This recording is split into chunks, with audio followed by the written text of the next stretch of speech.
Okay, so I think most people who are joining at the start have joined us. I'd like to thank you, first of all, for joining us this evening. And I'm going to introduce our hosts here this evening. So to start off with, my name is Linda Young, and I am the Senior Manager for Undergraduate Student Recruitment here at TU Dublin. I'm joined by my colleague Nolene Johnson, and Nolene is our admissions officer. She manages the admissions team here at TU Dublin. And I'm also joined by Megan Yates, who is our CAO recruitment lead here at the university. So you'll be hearing from the three of us today. The presentation is split into three sections, really. It will commence with myself, and I'll be talking to you a little bit about TU Dublin, who we are and what we offer. Nolene's going to focus then on the admissions process. She's going to talk to you a little bit about the CAO, how it's structured and how to maximise your application.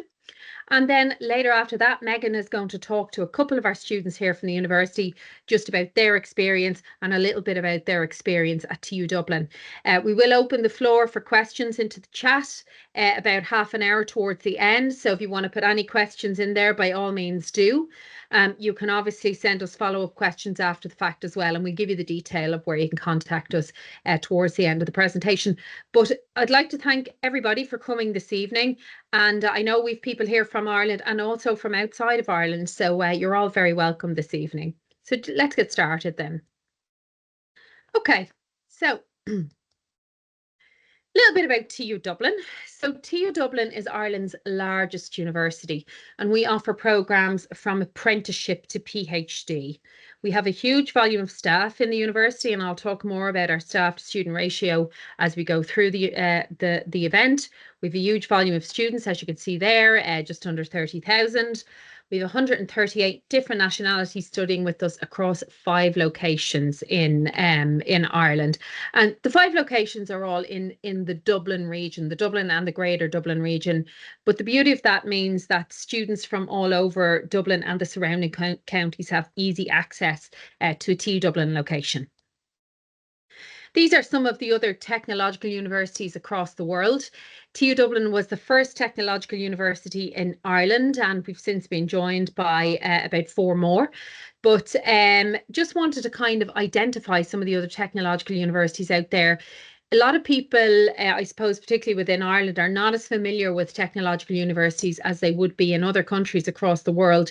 And some of the biggest universities in the world are technological universities. So just, people from, I know people in Europe and in Australia and America be very familiar with technological universities. So just want to show you the kind of variety of technological universities across the world.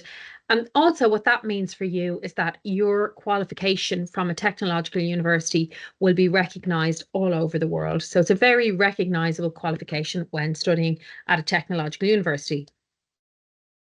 These are our locations. So as I mentioned, we've 5 locations in Dublin. For those of you joining us from abroad, Dublin is not a huge capital city, but it's still big enough. But these are commutable from each other. And the public transport system in the Dublin area is quite good. So Ainger Street would be right in the middle of city centre. It's in South Dublin, beside St. Stephen's Green. That's quite a big landmark in South Dublin. Then we have our Blanchardstown campus, and Blanchardstown campus is based in West Dublin. Bolton Street then is in the city centre. It's in North Dublin city centre, and it's quite near our capital or our main street in Dublin, or in Dublin city centre, O'Connell Street. So it's very, very close by to that, and very centrally located for those of you who are taking buses, trams or trains in the city centre. We also have our newest location, which is Grangegorman. Grangegorman again is also based in North Dublin, and again it's very, very close by to Bolton Street and very commutable. It's within a short walking distance to the city centre. And then we have our Tallaght campus, which is in Southwest Dublin, and again a lot of Lewis travels out there, as well as buses out there as well. So we've lots of a variety of locations in TU Dublin.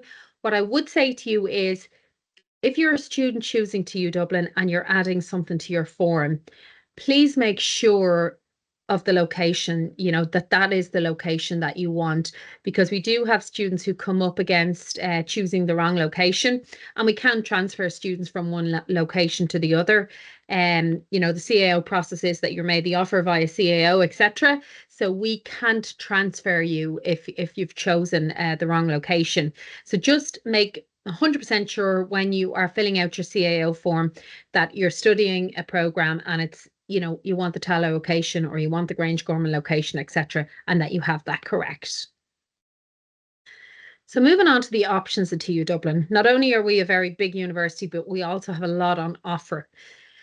We have about 140 courses running at the moment. Now that goes up very slightly or goes down very slightly each year, but in and around 140 running at the moment across 12 discipline areas. So guys, discipline areas are kind of subject areas, and I'm going to show you them in a couple of minutes. We also have quite a large number of postgraduate students studying with us as well. So we've about 2,500 postgraduate students studying with us at any one time. Obviously, postgraduate turnover is much quicker than undergraduate turnover. So these are the kind of subject areas that we offer at TU Dublin.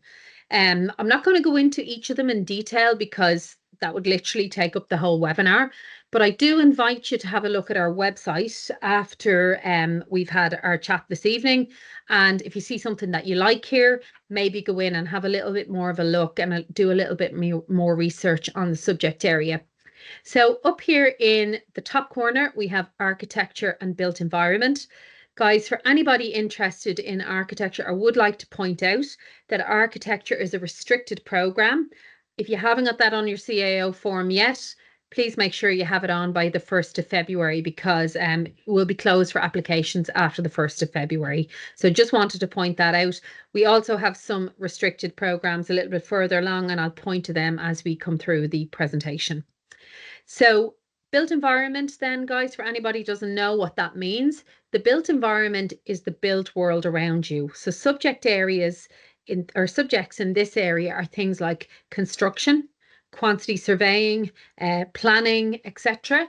And these are the guys that are building Ireland at the moment. So there's a lot of work in Ireland in this area, and a lot of students very interested in that at the moment. So if you're interested in that, we have a lot of options, predominantly based in Bolton Street. So you can do your research there on our website if you're interested in that. Excuse me. One of the bigger subject areas that we have in TU Dublin is business.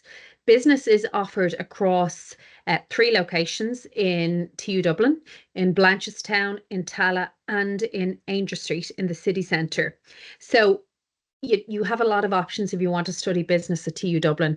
We have a variety of different business subjects, from general business, where you get to come in and choose a little bit further along the line, to things like marketing, human resource management, logistics, business and management, business and law, finance, accounting. We have a huge volume of business, a huge business offering, and a huge volume of places in business here at TU Dublin. So if business is of interest to you, there's definitely going to be something there for you here at TU Dublin. Computing, data and mathematics, another area at TU Dublin where we have a lot of different options. So we have options to study available in Blanchardstown, in Tala, and also in Grangegorman. So students can study things like cybersecurity, cloud computing, just general computer science, AI, etc. So lots of options in computer science, and we have our mathematics and data program there as well. So for any of you who are interested in maths and statistics, again, very sought after area of work here in Ireland. Lots of big technical companies here in Ireland who really like students with these skills. Moving along then to the creative arts, design and media. So guys, TU Dublin, while it's a technological university, a lot of people would not necessarily match a technological university with the creative arts, but actually we have the biggest offering in the country in creative arts with things like fine art. We have things like design, graphic design, a huge volume of creative subjects here in TU Dublin. based in Grangegorman in the East Quad. For those of you who haven't visited the campuses yet, if you're interested in the creative area, you know, you really need to come and see the East Quad. It's an amazing creative space. The team from media are also based there. They're offering subjects like film, they're offering things like journalism, really, really nice subjects that are offered in a very large creative space. So, you know, the students often work together on these projects. We have a film studio in there, we have photography studios in there, and you'll often see the students from visual communications out, you know, dressing mannequins, etc. It's a really nice, very creative space for students who are interested in the arts, or the creative arts, should I say. Moving along then to culinary, hospitality and tourism. We're offering culinary in Tallaght and in Grangegorman. And we're also offering hospitality and tourism in Tallaght and Grangegorman. So for students interested in this area, yes, of course, we do have amazing kitchens, state-of-the-art facilities in our new campus in Grangegorman, and we're due to open new facilities in our Tallaght campus in March this year. So everything is brand new, state-of-the-art facilities in the culinary area. And guys, not only is it, you know, you can train to become a chef, etc., but students that study culinary also go on to work in lots of different industries, food buying, food development, all that type of stuff. There's lots of science in these programs as well. So, you know, obviously, if you're thinking that you like food, you want to work with food in some way, shape or form, you may come in and have a think about our culinary programs, maybe come along to our open days, see the facilities and learn a little bit more in that area. Hospitality and tourism, also some big subjects here. Hospitality is a huge industry in Ireland. It's one of our biggest industries, and they're always looking for staff to work in the hospitality industry, in management, etc. Hospitality degree or a tourism degree not only will give you a background in those industries, but it would also give you management skills. These programs are both matched with a management element to them as well. So they're really nice degrees if you want to maybe look at working in the hospitality industry, but excellent cross-transferable skills from those programs as well. Moving along to engineering. Engineering is the biggest discipline in the university, and you can study engineering at 4 of our locations in TU Dublin, Blanchardstown, Tallaght, the Central Quad in Grangegorman, and also in Bolton Street. We are offering engineering in a general entry format where students come in and study the first year, choose they get to try out all the different types of engineering programs, and then they get to choose from one of 7 different options moving onwards into things like design engineering, civil, structural, mechanical, building engineering, etc. So lots on offer in the area of engineering. We also have some standalone engineering programs as well, energy engineering, etc. So there's lots on offer in the area of engineering at TU Dublin. Again, it's been offered across 4 different locations. So for yourself, if you're thinking about engineering, you're obviously going to think about, okay, I would like to study this type of a program. Is it near to me? Can I go to my closest campus, or do I need to go in further, etc.? But again, a huge range available in TU Dublin in engineering, and TU Dublin will be quite synonymous with engineering over the years. Employers would know us quite well in that area. So we're also offering law in TU Dublin.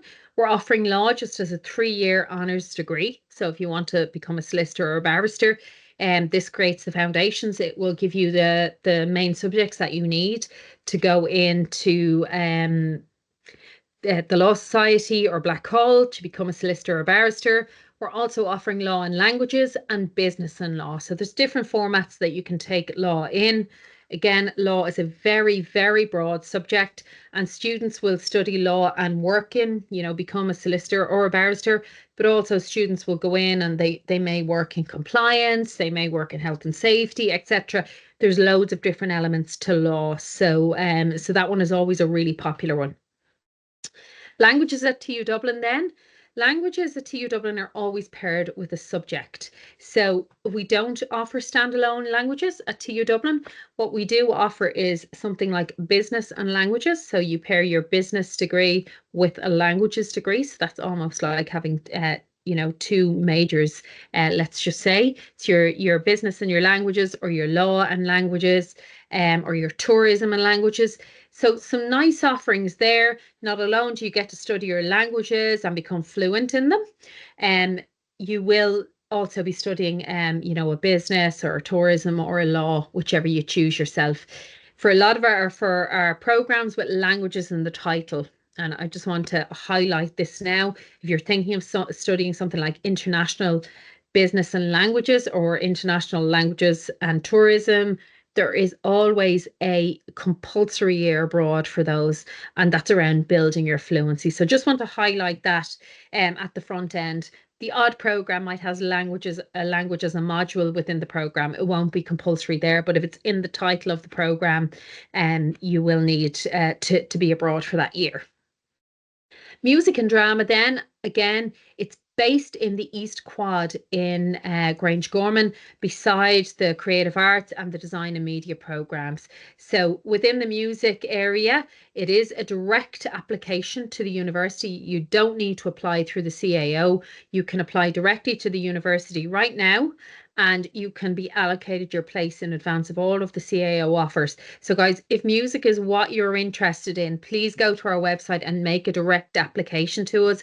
We will invite you for an audition, but you can be offered outside of the CAO. So that's important to know.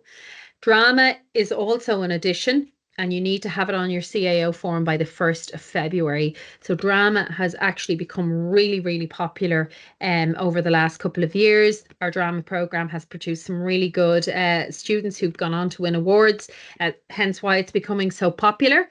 So if you are interested in our drama program, it's fantastic facilities for you, our black box theatre, dressing rooms, etc. The music, we have our concert hall, so it's just a lovely space to be working in if you want to study those. And for those of you listening in today who think that you want to come and study in TU Dublin, I can't recommend enough coming along to the campus. If you can't make an open day, why not just drop in and have a little bit of a walk around every so often? As we get later in the season, just before we're due to wrap up for summer, we will be doing some more campus tours, and you will see them advertised. So sciences and health then, in Grangegorman and in Tala, we offer science. Okay, so sciences and health. Just to differentiate how that works, we've all of the sciences, so the physics, chemistry, biology, pharmaceutical science, food science, a number of different sciences. For example, we have things like environmental health on offer in TU Dublin, but we also have our health sciences in there. So we have things like clinical measurement science, human nutrition and dietetics, public health nutrition. Guys, for anybody that doesn't know what clinical measurement science is, clinical measurement sciences use various diagnostic equipment in the hospitals to diagnose various health issues. You might have actually seen us on our recent programme on Virgin Media, the Clinic for Well People. So that's all shot in the Central Quad, and there's various people from the university working on that program and using the different equipment that we have in the Central Quad. So for any of you who are thinking of studying in the Central Quad, or thinking of studying at TU Dublin in general, and you want to kind of get a view of what the campus looks like, you can actually watch that on Virgin Media at the moment on Catch Up, just in case you want to have a look at it. But they are looking into some of the different health sciences that we offer. We also offer optometry in the university. Optometry is the study of the health of the eyes and the management of the health of the eyes. So guys, we're the only people in the country to offer that. So if you're interested in studying optometry, you will need to come to TU Dublin. And we do have our own working optometry centre in the university, where the students will be learning practically. And I'll be talking about practical learning as we go through the webinar. Social sciences and education, guys, for students maybe that want to work in the area of social care, we have availability in Tala, Blanchardstown, and in Grangegorman. So for students that want to work in that environment, want to work with people who, disadvantaged people, etc., that might be the area for you. We also offer early childhood care and education, and community and youth development. So it's all social sciences, working with people, to kind of assist them. And obviously, if you're studying early childhood care and education, then you'll be working or managing a childcare facility. Finally, then we're on to sports and leisure. So we're offering sports and leisure in 3 locations in the university. So on our Blanchardstown campus, we are offering sports management and coaching. Sports management and coaching are for students who want to go into the coaching area in more specifically. So you'll be maybe coaching football teams, coaching individuals in personal training, all that type of stuff. And obviously then there's a whole management element to it too. We have a sports science and sports program in our Tala campus. For people studying sports science, it's more about the whole science area, how the body works, performance, etc. That's really, really popular, particularly with people who are working in the sports area and want to improve on performance. And then we have our sports and leisure management degree in Grange Gorman. So that's more for people that want to look into the management of sports and leisure facilities, etc. That's perhaps more based on the management side of things. So if you're interested in any of the disciplines above and you've heard anything that you like or you want to investigate more, find out more about the programs, as I've said, I only have 12 disciplines here and I've only been able to touch on just a little few of what's on offer at the university. I would say to go to tudublin.ie and just click on study, and you'll be able to drop down to the undergraduate list and have a look through it and have a read in detail about how each of the programs run. And I would advise you to have a look at the modules, have a read of all of the modules to just make sure that it's exactly what you think it is and that it's what you're interested in. So as I've said to you, TU Dublin is very good. Lots of academics going on, but there's also lots of other nice things happening as well. We have a huge variety of clubs and societies in the university. So these are just some of the clubs that are going on, our boxing, sailing, GA, skiing, whatever. Loads of different things, guys. We football, we have rugby, and we have lots of different obscure sports as well that students play. So lots on offer there. And guys, just to let you know, yeah, we do have high level elite teams and we've Olympic athletes and we've all of that. But a lot of the sports and leisure clubs are for students who are just about to start, who've never done something before and want to come in and have a go. For example, if you're a student from the European Union on here today, you might not know even what GAA is. GAA is the Irish national sport. We've 2 sports, we've hurling and we have Gaelic football. If you're coming to Ireland for the first time, you might try that and you might find that you love it. And it'll be as popular with you as it is with the people here in Ireland. So lots on offer outside the academics. And guys, whether you decide to come to us in TU Dublin or whether you decide to go elsewhere, I would say to you, definitely join a club or society. It's really fulfilling and it's what's really enjoyable about college, and you get to know people who like the same things as you. These are just some of the societies because not everybody's a sporty person and we appreciate that. So we have the dance, the chess, the DJ, and again, lots of other societies there as well. So lots on offer at the university. In terms of supports, we'll be quite well known for supports here at TU Dublin. And I know Nolene's going to be talking a little bit about some of the schemes as she goes through the CAO element of things. But in TU Dublin, we're offering further career guidance. So if you're in school at the moment and you have a guidance counsellor, your guidance counsellor is trying to know and understand about every university, not only in Ireland, but maybe abroad, also all of the different courses outside of university as well. Our career guidance people are specialised at TU Dublin. And what that means is if you're coming into the engineering area, the career guidance people in engineering in TU Dublin only specialise in engineering. They know all the employers. They're the guys that arrange the employer fairs in 3rd and 4th year to bring all of the employers in to meet with you guys and talk to you about careers. They'll help you pick your specialisms and all that type of stuff. So they go into class as well and you can book time with them, help with your CV, etc. So we have really, really good career guidance in TU Dublin and people really, they really help people choose what they need to choose. We have a free health centre. So for students, full-time students of the university, free health centre. You can go in there, seeing the doctor, the nurse, if you're not well or whatever, you can go in and they will assist you. Financial aid and accommodation. We do have financial aid for students who are really struggling financially. So students will apply for that financial aid when they get a place and they come into the university. And while we don't have our own accommodation in the university, we have a lot of accommodation agreements. So we've lots of beds booked, etc. And if you need assistance, if you're an EU student now and you're thinking of coming to Ireland, you can get onto our accommodation website. It's TU Dublin Student Pad.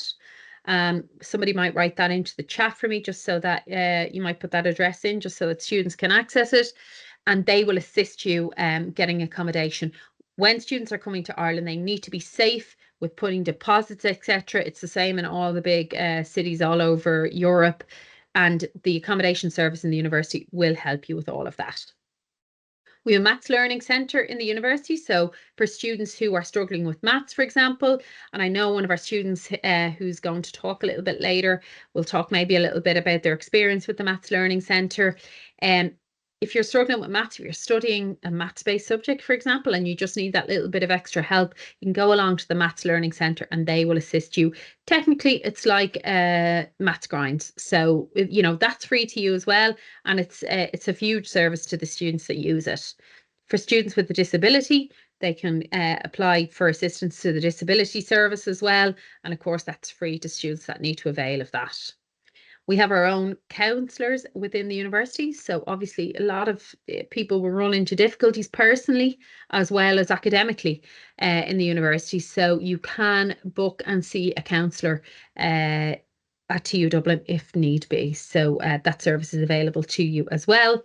And then we have our Academic Writing Centre. So the Academic Writing Centre is similar to the Maths Learning Centre. And what they do in there is, when you come to university, a lot of it is about writing essays, presenting essays, etc. They'll just help you with things like structuring, how to think them out, how to design them, etc. And if you get that skill down very early, you're going to do very well in university. So that's available to you as well, just as assistance. And we've also brought in a computing learning centre as well. So I'm just going to talk to you before I hand over to Nolene about progression. Okay, so this is something that's quite unique in TU Dublin, and it's quite unique in the technological universities. It's not on offer in the other universities in Ireland, and it's really we're the only ones in Dublin that are offering this. And what that means is that you can come in at a certain level and you can progress through the levels and leave at whatever level you want. So for students in Ireland, they are currently studying at level 5. That's what the leaving cert is. The next step up from the level 5 is a 2-year higher certificate at level 6.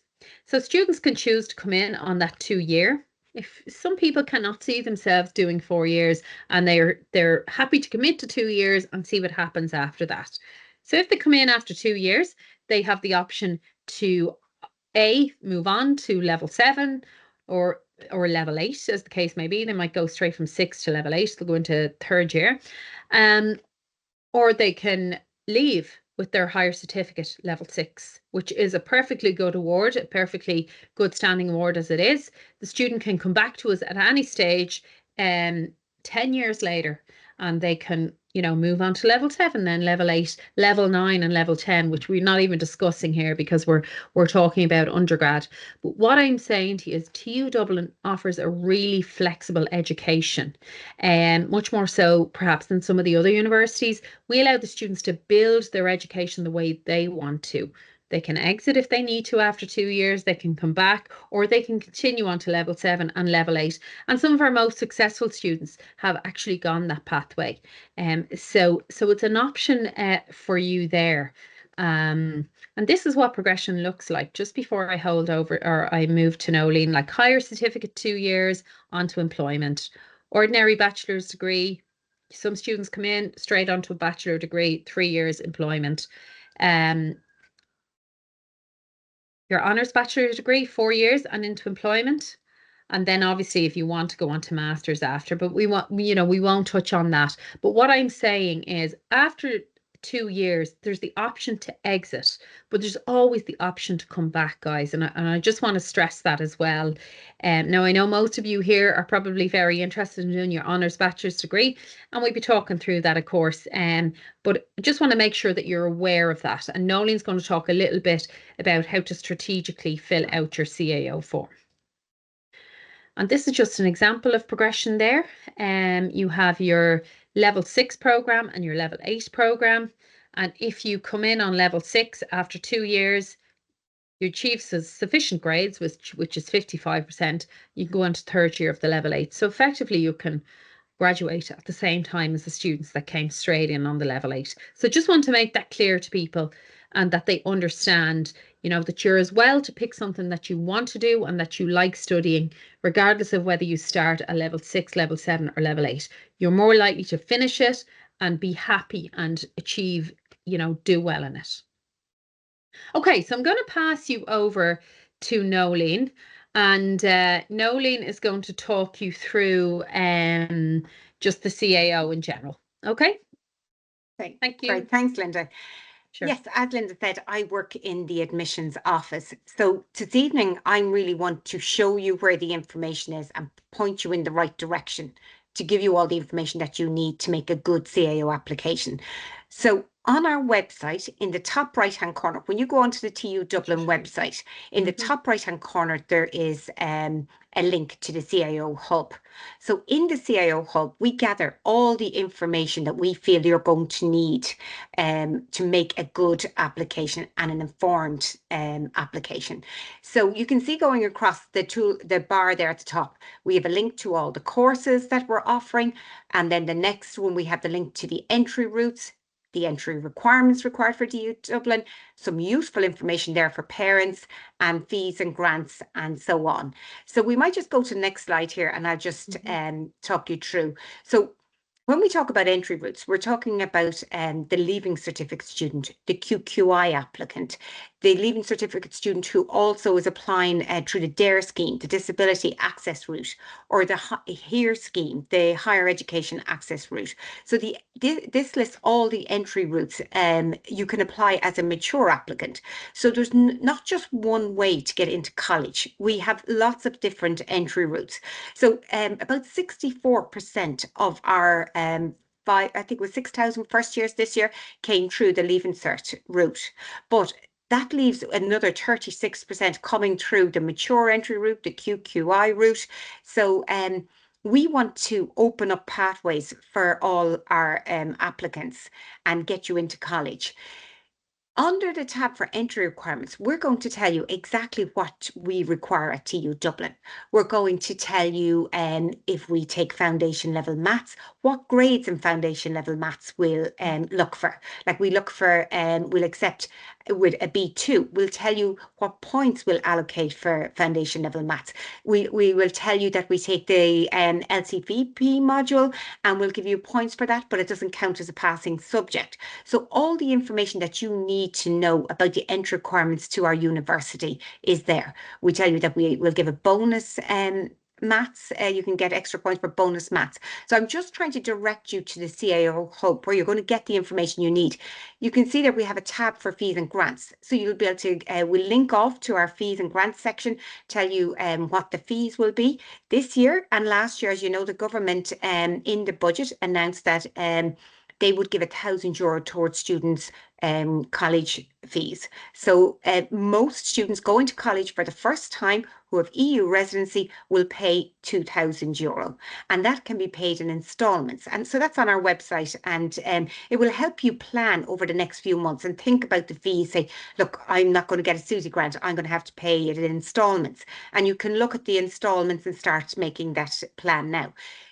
We do have information there on the SUSI grant, and what we would advise in relation to SUSI grant is you apply early. Don't wait until you get an offer in August. Apply when they open for applications in May. You can apply to SUSI and say, I'm applying for these courses, and they can assess you based on the information that you provide to SUSI. They'll ask you for all your financial information, and they can assess you and say, yes, you will be eligible for a grant if you secure a course. And then once you get your offer, you then let SUSI know, I accepted this course. And Susie will also ask the university to confirm that you registered on that course. So I suppose the important message here is apply early, apply in May. If you don't apply till August, you may not hear from Susie until late September, October, whether you're getting the grant, because at that stage, it's their extremely busy time. So apply early in May, and then you don't have to worry about it, fees and grants and all of that. We also have a sports scholarship at the university. So someone, elite athletes, so athletes who are competing at the highest representative level, they may qualify for a sports scholarship. So you can have a look at that information on our CAO hub. We've lots of information there on student life at TU Dublin, the clubs, the societies, all of the information that Linda has gone through. So you can link in there and just look at what a vibrant community and university we have. I would like to draw your attention to the fact that we have 2 new courses for 2025. They weren't on the original CAO listing, but they're there now on the alert list. We have TU 925, a level 8 in fashion and retail business, and also a very good learn and work program, TU 767, secure networking and cloud technology. So it might be worth looking at those later also. Now we'll just go to the next one here, the next slide. Thank you. I'd like to bring you to the course webpage. So on each of the course web pages, we provide very important information. We tell you what are the minimum entry requirements for this course. How many subjects do you need? You can see there it's highlighted in yellow. You need 6 subjects for the level 8. You need 2 H5s for this particular one. You need maths at O6 or H7, and you need English or Irish at O6 H7. So in August, sometimes we'll get a call saying, I didn't get my offer. Why didn't I? It can be because you didn't get the 2 H5s, or you didn't get the required grade in maths, or a required grade in English or Irish. So we would say to you, have a look at the minimum entry requirements so you know what you need. And also you can see there on the first screenshot there, you can see the TU code, it's TU 804. And then you can see below that the CAO points range. So for this particular course, TU 804, this year, the applicant, so the points range from 301 to 48, I think that's 499 actually. So the person, 499, the person with the highest points came in at 499, and then we cut the points at 301. So there was a wide spread of points there from 301 right up to 499. So rather than just give you the highest points, some courses they'll say the highest points were 499. We'd like to give you the spread. Say, look, the person that came in, the last person we came in on points was 301. I don't like to use the term the lowest points on that course. I don't like to use that term, but that's effectively what it is. It's the person where we cut for points. So you know now for that particular course what the point range is. That's an indication for what the points will be for 2025. Points can't be set each year until August, till the Leaving Cert results come out, and we get all the Leaving Cert data and grades. Then we look at how many applicants applied, how many places we have, and that's what drives the points. So every year people say, what will the points be for 25? We can't tell you till the Leaving Cert results come out, like how many students achieve top points. So that'll drive where the points cut. Okay, so then you can see further down the number of places we have on this particular course. We've 32 places. And then you can see the location. It's in Blanchardstown. So this is all very important information. And this is on each course page.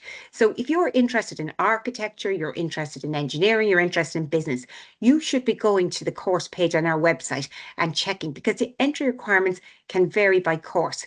I think it's law require a H4 in English. Off the top of my head, I'm going to say that. But, you know, so there's specific entry requirements for each course, and you need to research that. Now, as you can see at the top, I've said there offers will be made on meeting the course entry requirements, on achieving the points and the number of places. So, you know, people will often ring and say, I got 500 points, I didn't get an offer. Yes, but you didn't have the grade in maths, or you didn't have the language that was required, or whatever.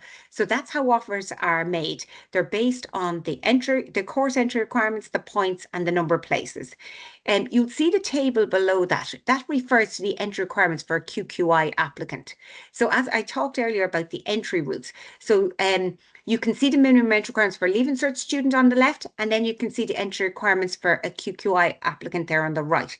So in Blanchardstown for TU 804, we took people to get in with a QQI, it's any full level 5 or 6 award. You need 3 distinctions and you must have a pass in one of those maths modules.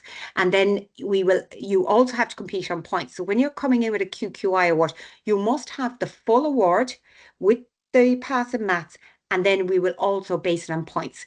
For example, if we had 300 applicants applying for game design from the QQI route, we would obviously have to base it on points. So the maximum points you can get for a QQI award is 390. So the points set for QQI awards are separate to the Leaving Cert.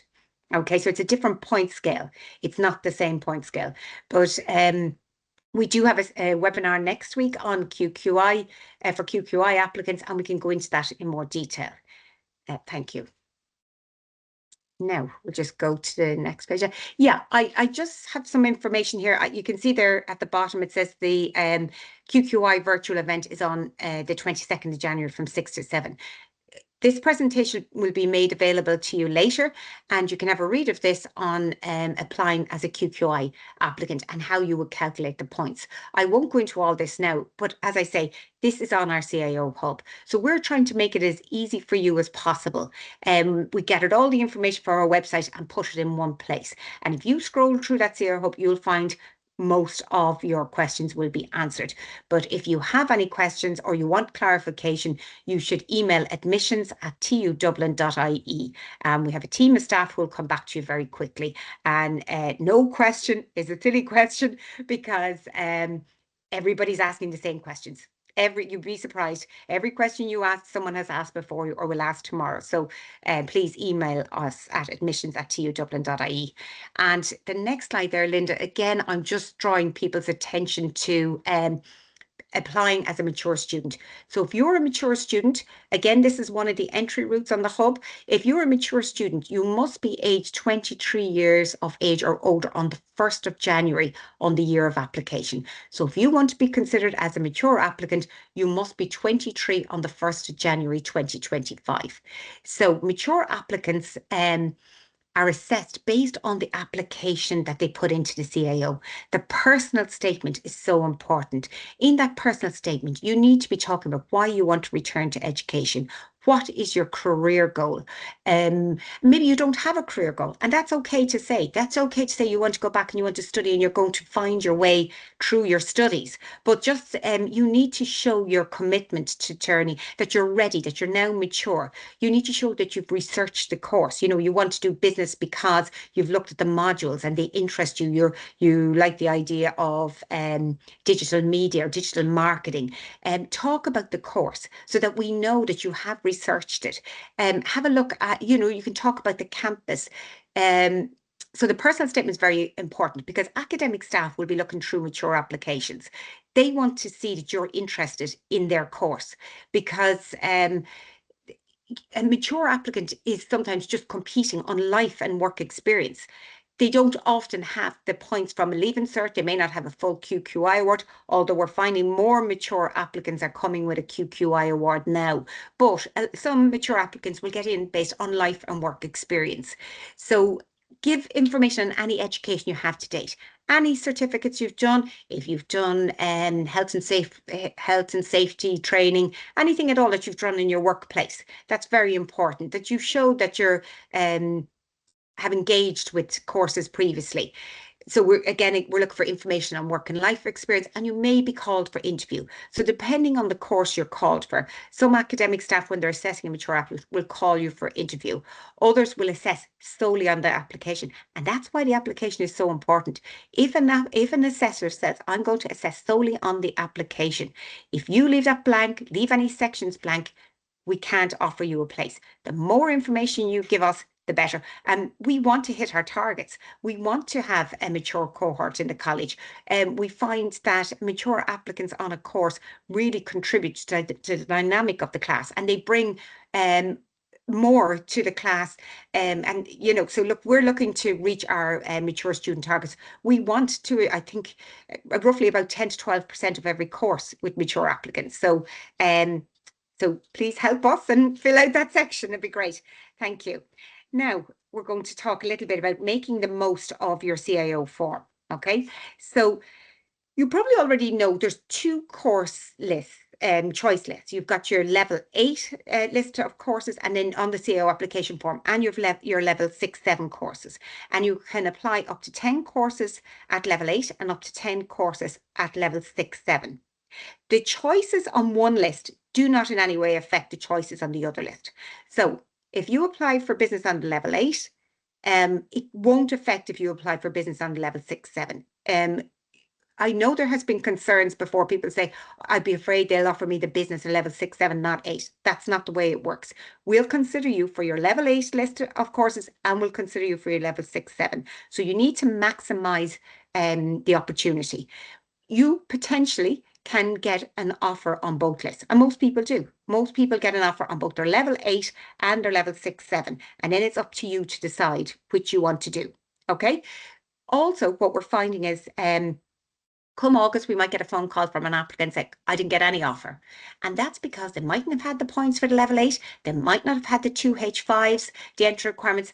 But had they applied for the level 7 equivalent, they would have got an offer. So they could have applied for business at level 6 and 7, got in that way, and progressed on through the ladder of progression. But because they only chose to apply for the level 8, they didn't get any. So what we're saying is give yourself every chance, give yourself choice, give yourself options. And that is the best scenario you could be in August. And, you know, you could get your 3rd choice on your level 8, and you might get your 1st choice on your level 6, 7. So what we would strongly advise is fill up the choices on the level 8 and the level 6, 7. Now, listing your courses in order of preference. And this is really important, and not based on what you think you're going to achieve, right?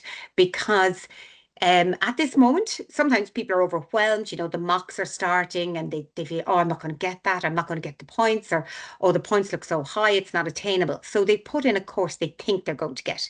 Then come August, the points are they've done really well in the Leaving Cert, and they could have got offered their 1st choice, or the points are not as high as they thought they would be. But because they put a different course as their 1st choice and they get offered that, you can never be offered lower. So it is a genuine order of preference. If you get your 1st preference, you'll never be offered anything lower. If you got your 3rd preference, for example, in round 1, in the next round of offers, you could get your 1st or 2nd choice. But because you got offered your 3rd, you'll never be offered lower. And why would you? Because it's assumed that if you get your 3rd preference, that is your 3rd preference. You wouldn't want your 4th, 5th, 6th, 7th, you know. So order preference is key. Okay, just to and that is a common mistake every year, and we can't fix it. When you think of the thousands that apply through the CAO, the CAO have to adhere to their guidelines for all applicants and to be fair and consistent. So, yeah, that's very important. We would also say pay attention to the location of the course. So if the course is run in Blanchardstown, can you get to Blanchardstown easily? You need to look at the bus routes. Is it going to take you 2 hours to get to Blanchardstown? If you live in, I'm just going to say Crumlin, and you could get a bus out to Tala, much easier than you could get to Blanchardstown. You need to consider that. Likewise, if you're in the city and you can get to Grange Gorman in a few minutes, why would you put computing in Blanchardstown? Do computing, because we find students who spend 2 to 3 hours traveling, find it difficult to commit to attending. So we're saying, look at the location. What's easiest for you to get to? Because with 6,000 first-year students, we can't move you about in the first. We just can't, because we have waiting lists of applicants on waiting lists. So you must pay attention to that when you're applying for a course. Linda has already said there earlier that you must apply by the 1st of February for any course that's marked restricted in the CAO handbook. So there are the courses where you'll have to do an audition or a portfolio, and it's the architecture course, it's the fine arts course. So just have a look at our courses and see what courses are restricted that you have to apply for before the 1st of February. We would like to emphasize that you should read all emails received from the CAO. Right, that's really important. And in May, you'll be asked to log in to your CAO application. The CAO will contact you and they'll ask you to log in and click and confirm your course choices. So that'll come to you in May. So you need to be watching the emails from the CAO. It'll only take a few minutes to read them, but make sure you do. If you're a current or previous Leaving Cert student, you must provide your exam number. So just be conscious, we will need your exam number. So at the moment, if you're applying as a Leaving Cert student for 2025, you don't have to put the exam number in now. It's not part of the form there for you to add it now. But when it comes to May, you should be putting in your exam number at that point. And exam results from your QQI award, if you're doing a QQI, will be sent directly to the CAO from QQI, as the exam results from the Leaving Cert are sent from the State Examinations Commission to the CAO. So just to say that to you. And yep, that's all I really want to say on that slide. Thank you. Where are we next? Now, I think the next one, yes, we were talking about order of preference. We touched on that already. So this is just to illustrate, the top preferences should be your dream courses. So whatever forgetting about points, if someone said to you, what course do you want to do? Don't consider points at this stage. Just say, what is your dream course? And put those down now, because the Leaving Cert may go fantastic for you. The points may not be as high as you think they are, and you may get them. So then the next group of courses, the next group of preferences, they can be the realistic courses. You say, okay, look, I possibly might not get medicine. I possibly might not, or I might not get architecture. So what do I want to do if I'm not if I don't get those? What else would I want to take? And then the last set of courses, the lower preferences, they're really the banker courses. So they're the courses that you would say, okay, I'll do a higher certificate in business and finance, for example, the level 6. I'll do the higher certificate. That can be my fallback courses, the lower preference. And because there's a progression route from the TU 678 on to a level 8. Okay, so the first set of preferences, they're the highest, they're your dream courses. Then you're getting more realistic in your order of preferences maybe, and then you've got the banker courses. These are the courses where, right, how can I be strategic? If I'm not getting my higher preferences, how can I be strategic and get there in the end? And you can go in through a higher certificate route and progress on up. So I hope that makes sense. Thank you. And then we just like to draw your attention to the CAO offer and acceptance dates. So offers are made through the CAO on behalf of TU Dublin. So TU Dublin tell the CAO who we want to make offers to. Now, the CAO website is very good. They have a lot of user guides. They have a lot of videos and tutorials. Actually, their tutorials are excellent. And they're short. They keep them short. If you are making an application and you just watch it for a few minutes, it really is very good, and it'll help you make a good application. Applicants who wish to accept an offer have to do so through the CAO. So all the offers are made through the CAO, and the acceptance must be done through the CAO. And the reply date will be confirmed. So when you make an offer, they'll tell you when you have to reply by. And all the important dates are also on the CAO website. So they have a schedule up there now of very important dates about the application. That you have to apply by the 1st of February. The latest closing date is the 1st of May. So all those dates are up there. Now, the offer dates are not up there yet. That's been finalised. But we know from years of experience, round A offers, they're for mature applicants, and we make those in early July. And they're also applicants who defer the place from 2024. So they're the first round. And people don't tend to know that we start making offers in early July, but they're for mature applicants, and they're also for deferral applicants. Then we have round 0 offers in early August, and they're to the QQI applicants. So we have a quota on each course for QQI applicants, and we'll make those offers in round 0. And then round 1 is the big round of offers. These are all the Leaving Certificate students and all the other applicants that are applying. So they go out late August, and then after round 1, we have further rounds, round 2, round 3, round 4. So if we have places left on courses, we'll continue to keep filling and through the next round. And you could get an offer in round 1. You could get an offer in round 1, and you could accept it, and then you could get a higher offer in round 2 or 3. But what we would advise, if you get an offer in round 1 and you want it, then you should accept it. Don't wait to see are you going to get higher offers in round 2 or 3. That's not the way it works. You can accept that offer and put it in the bag. It's like banking it. I've got that offer, I'm keeping it in the bag. If I get a higher offer in round 2 or 3, that's great. And then you can accept that offer and that will supersede the other acceptance. I hope that makes sense. So that is a common mistake also. Someone will say, oh, I was waiting to see whether I get a higher offer in the next rounds. You may not get any other offers in round 2 or 3. We could be full by round 2 or 3. So if you get an offer in round 1 and you want it, you can accept it, and then you can still get higher offers in further rounds. Okay. Yeah, I think that's it there, Linda. Yeah, so that's all really on the CAO, but as I say, admissions@tudublin.ie, we will be happy to answer any questions that you have, and we have more webinars next week. So thank you. Yeah, thanks a million, Nolene. And just to reiterate what Nolene has said about your CAO form, myself and Nolene working in admissions a long time now. We've dealt with a lot of very upset students over the years, should I say, where perhaps a lot of students are very focused in on studying for their leaving cert and studying for their QQI exams or whatever the exams are happening. And I know we have a lot of students from the EU on here as well. And what tends to happen sometimes is the CAO form is kind of put onto the back burner. Oh, I'll have a look at that in May. I'll have a look at that after the leaving cert.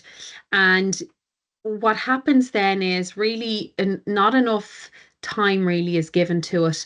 And then silly mistakes happen. Students put things down back the front. Students put programs on that they could never get offered because they're not studying a subject that they need to get into it, or they don't get a H4. I've seen excellent students with, really, really good points get no offers because they only put 2 things down at level 8 and they didn't get the maths grade, or something happens like that. So the CAO form has 20 places on it. And in order to be really strategic and to maximize it, you really need to go through that with a fine-tooth comb, don't you, Nolene? And you need to think through all of those places. You need to kind of think to yourself, well, say I didn't get my first place or my second or third or fourth place. Say I got my 5th place. Can I see myself going to that college? Or am I just sticking it down because I can't be bothered, or it's too much work to kind of investigate it? So guys, or sometimes what we've also seen is students picking their 9th and 10th choice at level 8 rather than accept their first choice at level 6 or 7. And then they're in the door, and a few weeks later they're back out the door because really it's not in their heart of hearts what they wanted to do. They just accepted it because it was at a higher level. And if they had have accepted their level 6 or their level 7, they'd still be with us and they would have got through. Whereas now they've gone and they have to restart all over again the next year, guys. So I just want you to remember, and I always say this to students when they're coming in, doesn't matter what way you come in the door of TU Dublin. If you come in the door at level 6, if you have done a QQI, if you've done 2 QQIs, if you've gone to another higher education place and you're now starting with TU Dublin, doesn't matter what way you walk in the door of TU Dublin, whether you start on the 6, the 7 or the 8. The goal is to get to the end of it, and the goal is to walk out the door with something, okay? So realistically, no matter what way you come in the door, you can come in at a level 6 and walk out of TU Dublin with a PhD. But you come in at the level that you're ready and prepared for, and then exit at the level that you want to work to, guys, because there's loads of opportunities in there to do that. So look, I want to thank Nolene for being on with us this evening. We're going to invite some of our lovely students on now to talk to you a little bit about their experience, and we're going to welcome Megan on there. Are you there, Megan? Yeah, I'm here. So I'll just Great. invite our student ambassadors to turn on their cameras and join us here now. So Okay. we have 5 student ambassadors joining Great. us today. So we have Sean, Aisling, Matthew, Alana, and Eni. So we're going to Great. have 5 minutes with each of our ambassadors to find out a little bit about their student experience, how they came to their program, what they're doing next. We have a variety. The students come from a variety of years in different programs, so it's a great mix to have. So if it's all right with you, Sean, we'll kick Great. off with yourself first. So if you want to give us a little intro to yourself, Sean, what you're studying, what year you're in, and what campus you're on. Hi, can you hear me there? Yeah. All right. Yeah, you can hear me. Well, my name is Sean. Nice to meet everyone in the call. I am a final year student studying architectural technology in Bolton Street, and I did my leaving cert in 2021, I'm going to say. Um, and yeah, that's about me. I'm in my final year and enjoying it. But why don't you tell us, so you're in architectural technology. So let us know, Sean, was that your first choice? What drew you to it?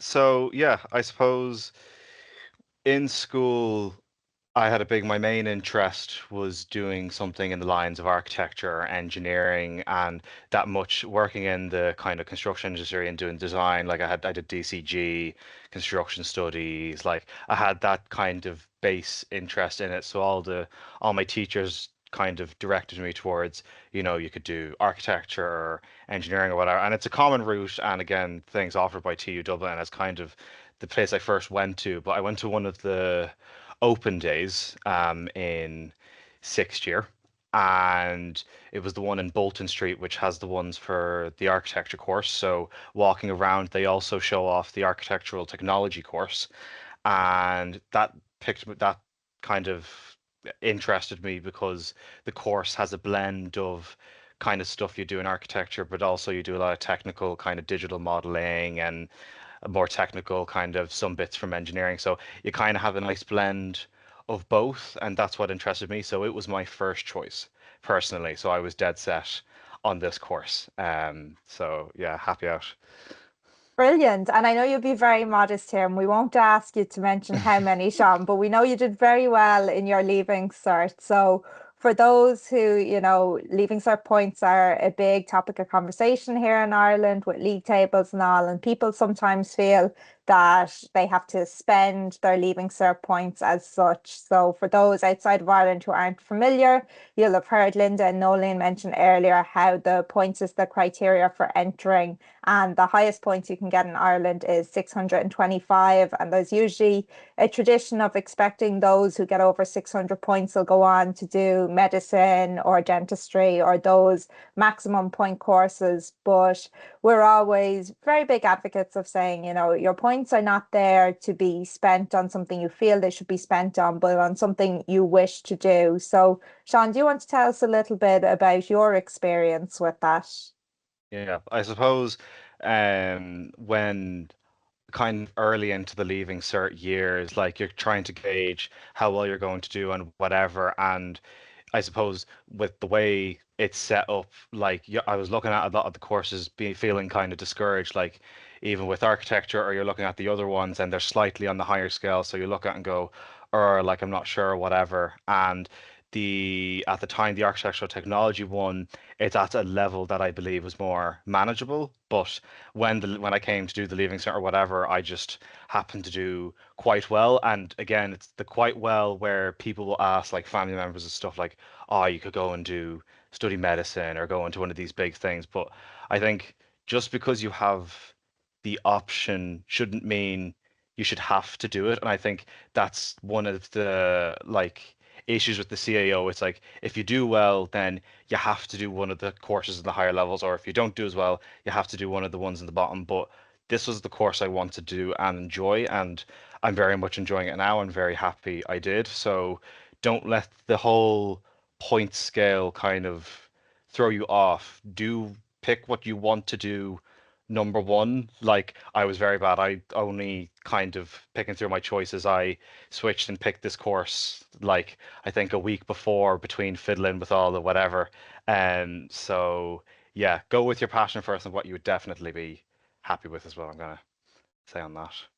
Brilliant. And that's good to note. So for people to know, there's always the change of mind open up until the 1st of July. So even if you fill out your CAO in the beginning and you change your mind, you still have an opportunity to make those last minute changes. So other than that, Sean, do you want to tell us what other aspects of student life have you been involved in?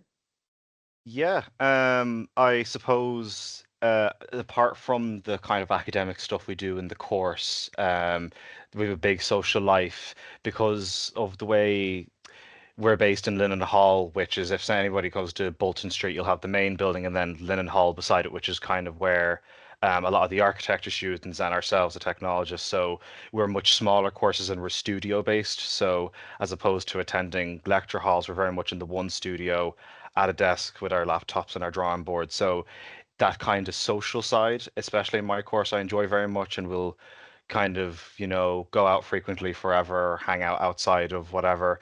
We have an architecture society, so that has its own events, and the two courses, the technologists and the architecture students, get to kind of meet together and talk about kind of stuff they're interested in.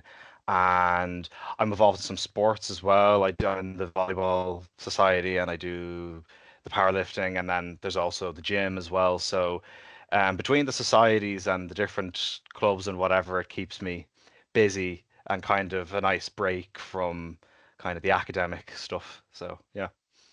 Brilliant, fantastic. And one final one for you, Sean. You're your final year now, so what's next for you after this? Well, looking forward to it. I'll be doing a J1.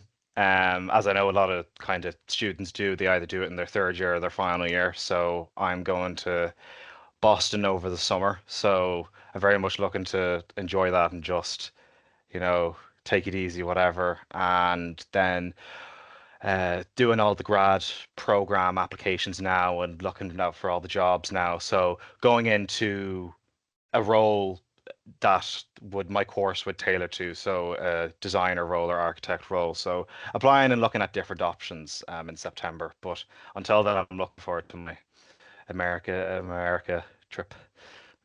Fantastic. Well, thank you so much, Sean. So we'll move on there to Thank you. Aisling. So Aisling, if you're all good to go. Yeah, I'm all So good.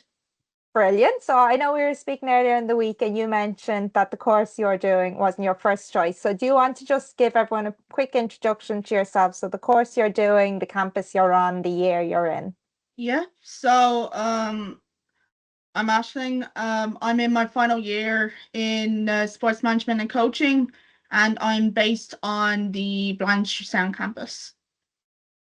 So sports coaching wasn't your first choice to begin with when you were looking at your CAO, Aisling. So how did you end up choosing this course?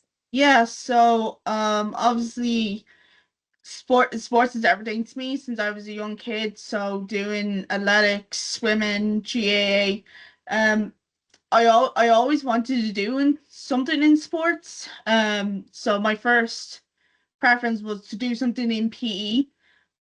Because I had a PE teacher who used to play for the Dublin senior ladies team, and I always looked up to her. So I wanted to be a PE teacher, but like in any secondary schools, you have to have another subject as well. So that's either biology, physics, or maths. And how did you find, so coming into the course, you didn't have science, and did you find like that was a restriction for you in this course, or? It's not much of a restriction. It's like obviously I didn't study science in secondary school, but I did study home ec in the full 5.5, 6 years of secondary school. So in the course, there is some science part to it. So there's the anatomy and physiology. There is nutrition as well. So it's not very limited or restricted to if you do science in secondary school or not. Brilliant. And you applied using the DARE scheme. So do you want to tell people a little bit about the additional supports the DARE scheme has given you? Yep. So obviously I went through the DARE scheme through my learning disability. So through this I've gotten a good few accommodations through the disability service, mostly for exam based. So I have a an extra exam room. That's shared with myself and other students with disabilities. I have a reader or a reader pen that will help me to read long sentences or difficult words. I have a spelling and grammar waiver, which helps me like spell words properly and all that. and I have extra time, so that would be an extra 15 minutes every hour. So if an exam is like 2 hours, I will have that extra half an hour. Fantastic. So you get loads of additional support to make sure that you excel in your studies, and you're doing Exactly. fantastic now in your final year. You're almost there. But other than being a student ambassador, you also have another role in the university. You work Yeah. within the sports department. So do you want to tell people a bit about that? Yeah, so because of doing this course, I have been able to work into the college in the sports department. So in that, there are 4 levels. So you start off as a sports assistant, where you're just working on the sports pitches, and you're dealing with bookings and customer service and all that stuff. And then level 2 and 3, you're moving on to working in the gyms, and you're also delivering different fitness programs. And then up to that level 4 is like the supervisor. So you are supervising facilities, you are making reports, you are basically doing the same things from level 1 all the way up. Fantastic. And what's next for you, very quickly, Aisling, after you finish your studies? Yeah, so with all the coaching modules that are in this course, I have been gifted the privilege to coach in my local GAA club. So I'm currently a under 9s GAA girls coach.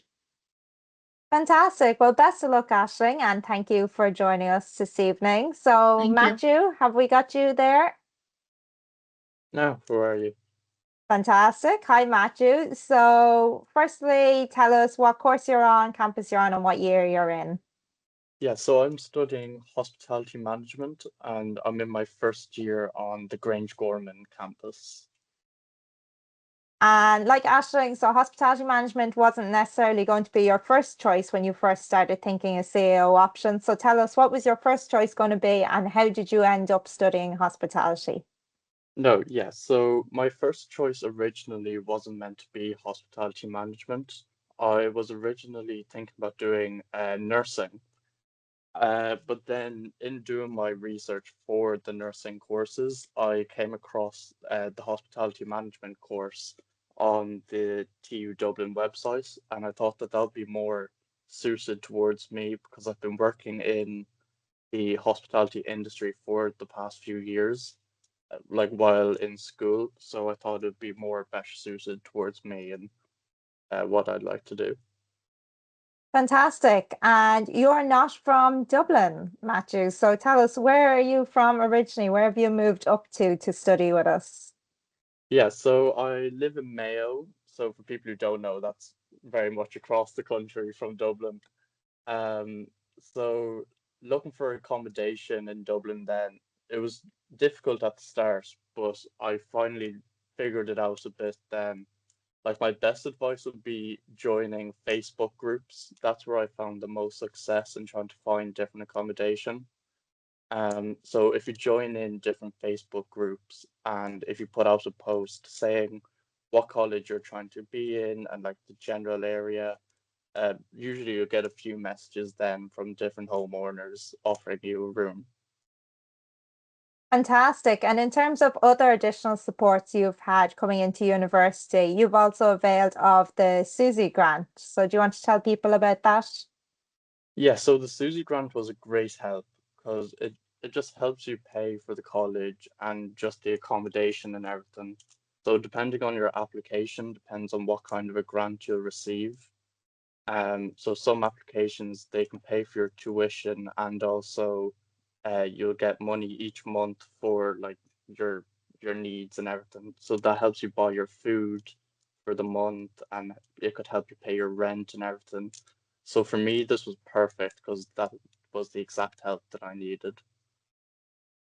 Fantastic. And you mentioned before you were working in hospitality part-time when you were doing your leaving cert, and that's kind of what drew you into the hospitality industry. And you're still working in the industry part-time during your studies as well. So how are you finding that?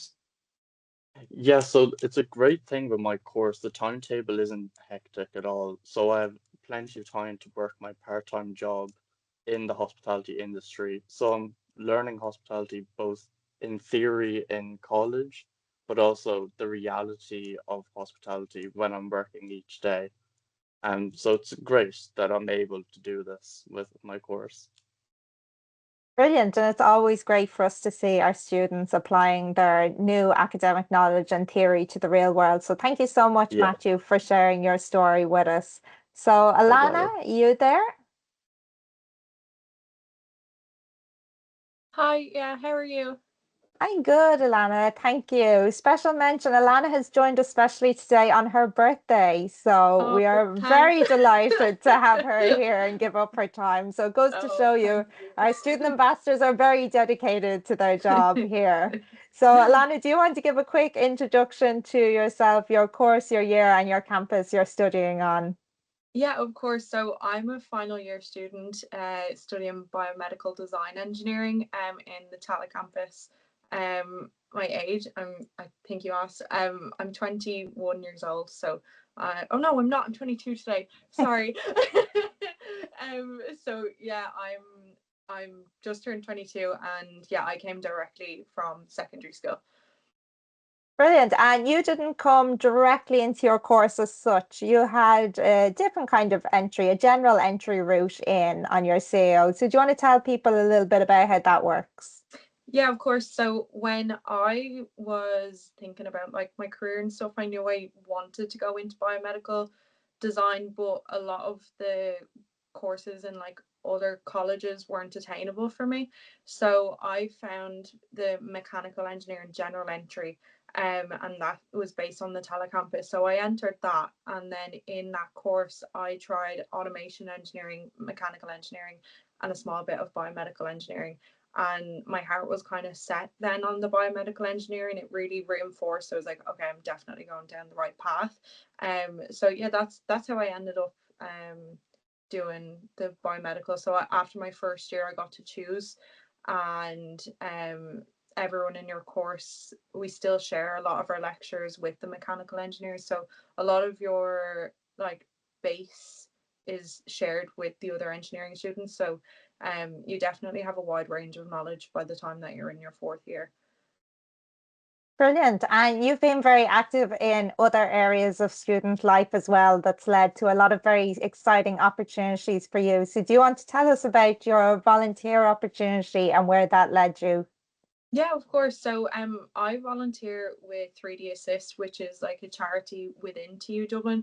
So we do a lot of work with Laura Lynn and Child Vision and a couple of other charitable organisations in Ireland.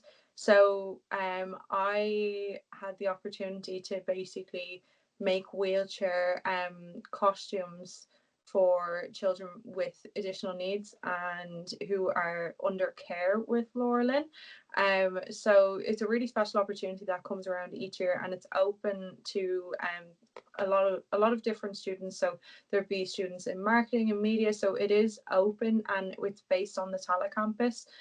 So I've done that like for the past couple of years since coming into college, and I really enjoy it. And through that, I got to do then my third year project, because you can graduate after your third year in my course, so it's either 3 or 4 years. And after my third year project, which was based on an attachment device for the wheelchairs for these costumes, I then had a connection with PM Group, which are an engineering project management company, and then I got to then do an internship with them. So that was outside of my particular course doesn't have like designated time for internship, so I got to do that during the summer. So it was an amazing opportunity, and I've continued to work with PM Group as a brand ambassador also, and I actually did get hired for them for next year on a graduate program. So I'm really happy with that. Congratulations. And it's great as well. A lot of our students who do their work placement, whether it's their own organised internship or their set work placements, are often very lucky and get offered graduate jobs. So it's great, I'm sure, to have that peace of mind going into your final year exams then, that you have a placement lined up for afterwards. But not only did you organise your own internship, but you also managed to organise your own study abroad as well. So do you want to tell us a little bit about that? Yeah, of course. So I had the most amazing opportunity basically to study in Austria. So I think it was 3.5 weeks, or it was around that time, I traveled over to the University of Applied Sciences in Austria in Wales. And there I got to meet 22 women from all around the world. So I have like this network of women in engineering now, and we got to explore all different types of engineering and different ways of thinking. And before I went to this was after my first year of college, so I was very like I'm not going to say bogged down, but I was like, oh my God, what am I going to do? Like, I know I want to do biomedical design, but like, I'm really struggling like with the maths concepts. And when I went over there, it completely changed my outlook on maths, because we were seeing maths in nature, and they brought us on like nature walks. I got to see so much of the country, and it was just amazing. I got to meet a man who like created like a 2-arm prosthetic. Like he was one of the first people to do it, and it really ignited a spark in me, and I was like, oh my God, I'm definitely going down the right career path. It was just amazing. So I really advise anyone who's looking into engineering, well, if in this case this one was for just women in engineering, but they also have other opportunities over there. So it's really nice to have that connection between the college and them also. Brilliant. And finally, you mentioned about like maths maybe not being the area you were most interested in to begin with, but you also availed of the Maths Learning Centre in TU Dublin, which is a service maybe students aren't aware of. So do you want to share a little bit quickly about your experience with the Maths Learning Centre? Yeah, of course. I was a person who did ordinary level math for my Leaving Cert when I came into the course, so I kind of struggled a little bit at first. And the maths in engineering is quite intense. So when I went through my first year, I really leaned hard on the Maths Learning Centre. So they were able to provide, I believe someone used a really, really good word earlier. It was like maths grinds, like all throughout your 4 years. Like when you do get to your 4th year, the stuff can be a bit more complicated. So they can provide support, and they can often point you in the right direction as well if you're looking for information. So they're really, really good. Brilliant. Well, thank you so much, Alana, for sharing your story. We're delighted to hear, and best of luck now for the future with your placement and your career.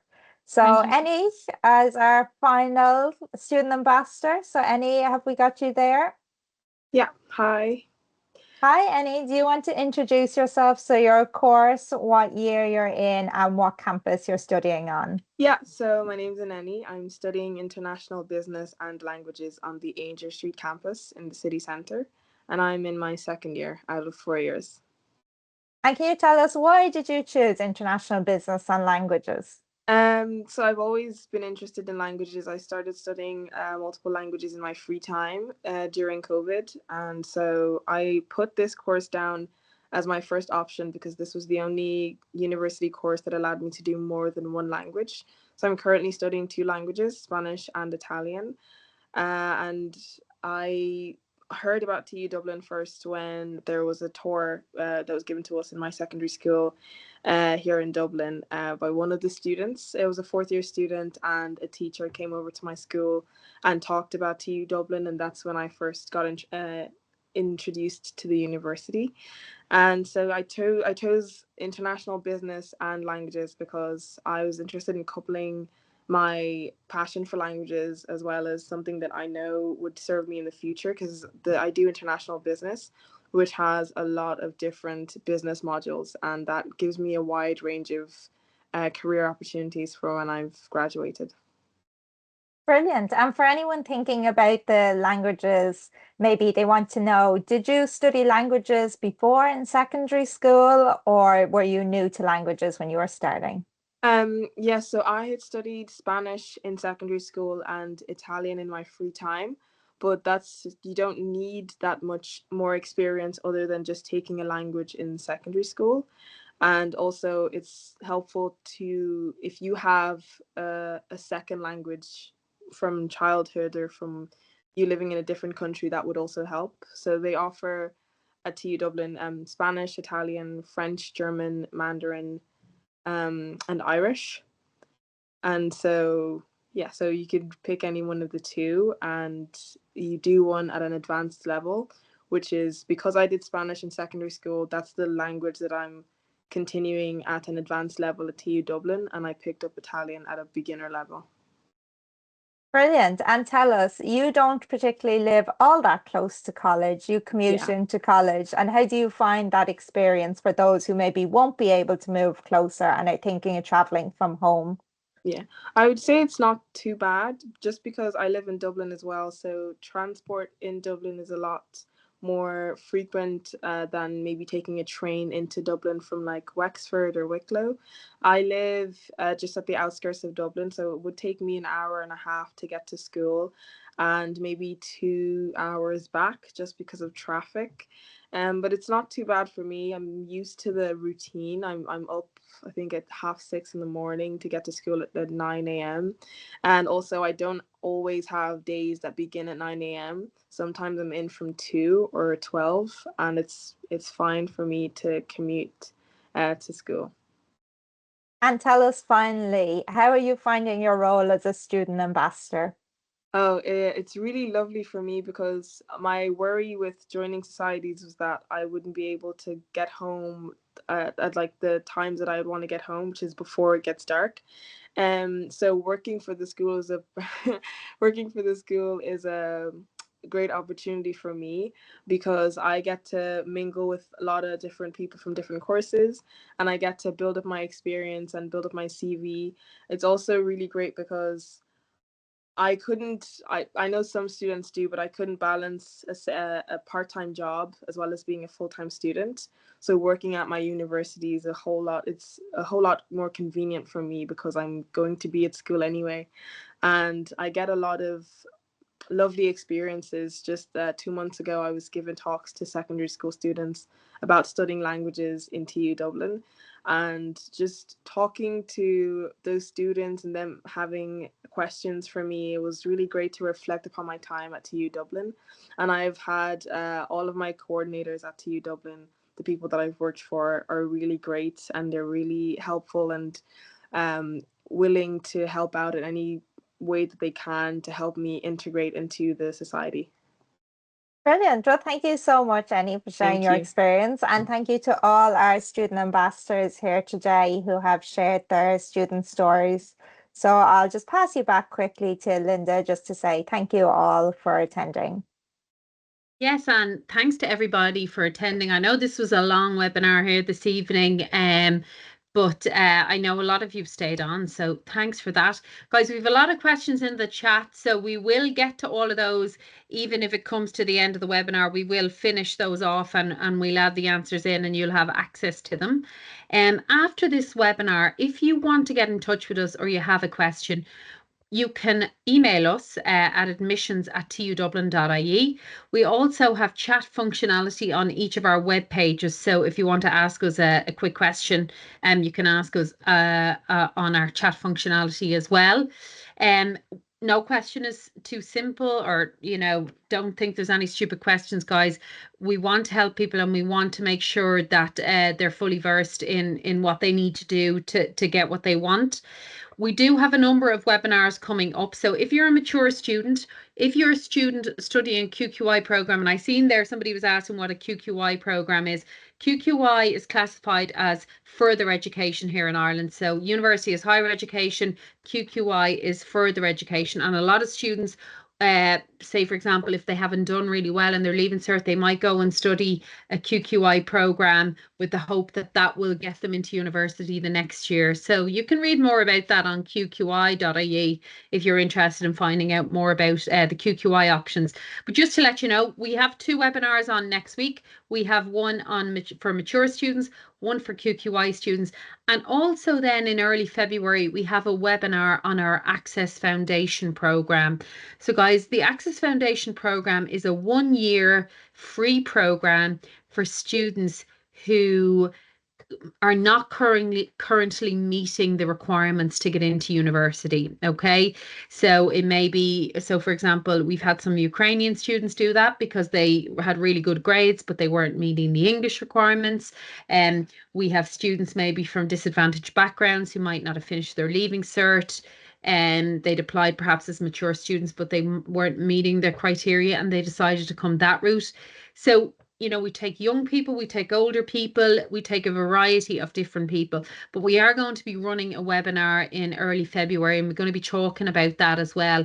We have a lot of places on that program. We have 150 places on that program. It's a funded program to bring people perhaps who are a little bit more disadvantaged into the education sphere. So if that criteria applies to you, by all means, you know, come on and have a listen to that. We have a set of spring open days running in March, guys. So if you've heard something you're interested in here this evening and you want to find out more, you want to come to the campus, you want to have a look, you want to talk to the ambassadors, etc., what I would suggest you do is you come along to our spring events. And again, you'll see them advertised on the same page as you've probably seen this. We will do a campaign, but they'll be in the CAO hub that Nolene showed you earlier on. So if you go to our main webpage and click on the CAO hub, you can look down through all of the events that are on. So again, on behalf of myself and all of my team here, our lovely student ambassadors, I'd like to thank everybody.